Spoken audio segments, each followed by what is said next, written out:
Sa Barangay Rosario Catalina Cover Court, ginanap ang medical mission ni Ate Sara at Team Kayadis. Ang programa at serbisyo para sa Pasigueño ay sadyang sulit dahil may libreng gupit ka na, massage, manicure, pedicure, medicine supply, medical, x-ray at reading glass. Ito ang Alagang Diskaya. Namigay din ng bigas. Ang iba ay nabiyayaan ng wheelchair. Isa si Nanay Jocelyn Bernadjo, 72 years old, na galing pang pinagbuhatan, Pasig. Ang hiningi niyang wheelchair ay para sa kanyang kapatid na halos 1 taon na hindi nakakalakad. Bukod dito, sinabi ni Nanay Lynn, gusto niya raw makausap si Ate Sara at may hihilingin ito. Ay, ito po. At saka ito, para doon sa kapatid ko na po siya nakakalakad. Matagal na po, 1 year na. Sa gitna ng pakikipag-usap ko kay Nanay Lynn, hindi na napigilan maging emosyonal nito. Kasi po, sir, bakit po tirahan ang hinihingi niyo? napaalis po kasi kami sa isla po. Okay. May lupa po kasi kaming kinuha doon. Hindi po namin nakayanang bayaran. Kaya pinaalis po kami nung may-ari. Ilang taon na po kayong ganyan ang sitwasyon niyo? Matagal na po. 1991 pa po kami. Hihilingin ko po sa kanya kung kaya po kami tulungan para po mabigyan po kami ng sarili po tirahan. Hindi po namin kayang mangupahan.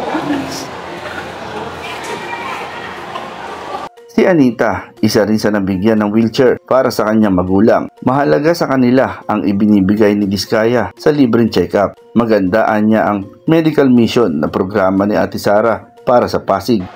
Yung mga pribilehiyo po ng Pasig po na naibibigay niya ngayon, na talagang kailangan ng tao, katulad po ngayon, may medical mission po. Yun yung mga kulang po natin eh.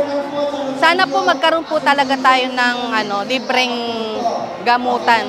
Yung sinasabi niya pong weekly, kapag siya naupo, na weekly po mabibigay niya yung medical mission para sa tao.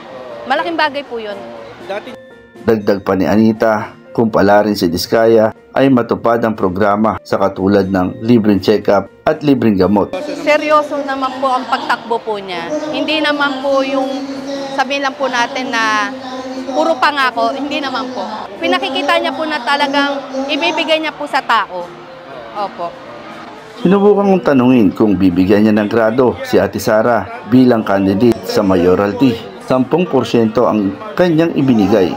Bakit? 10 points na po ako. 10 points. Opo. Bakit po? Malaking bagay po, katulad po nito, nakatanggap po na po kami ng mga wheelchair para sa magulang ko po, na medical po niya, mga gamot po niya, nakakuha na rin po kami. Marami na pong bagay siya na ibigay po sa amin. Anong gusto niyo sabihin sa kanya, kay Ma'am Diskaya, kung sakaling makakausap niyo siya kung siya ay pala rin? Sana po pagpatuloy po niya. Minimithi po niya para sa tao na pag po siya nakaupo magtuloy-tuloy po yung pangako po na magawa po para sa Pasig. Apo. Thank you po. Sa iba na may ang kanilang ibinigay na grado ay Kung bibigyan niyo ng grade si Mayoralty Sara, ano ibibigay niyo? 90. 90. Bakit? Ay, siyempre nakita ko lahat ng, kasi alam mo, ganito yan eh. Hindi ako tumitingin sa pagkatao. Ang tinitingnan ko kung ano yung mga imahe na po pwede niya itulong. Like medical mission, kasi hindi biro medical mission sa Pasig. Ang dami mga pagkakataon, nagkaroon ng pandemic, pero yung medical mission ni Ate Sara, talagang super. Nakikita ko, super talaga. Sa malasakit, hindi lang randang, talagang kumakabog. Ha? Kung mabibigyan mo ng grade si Ate Sara sa mga binawagang programa niya, ano mabibigay mo? 100. Bakit? Kasi marami siya nagagawa, marami siya nabibigay. Marami siya tutulungan.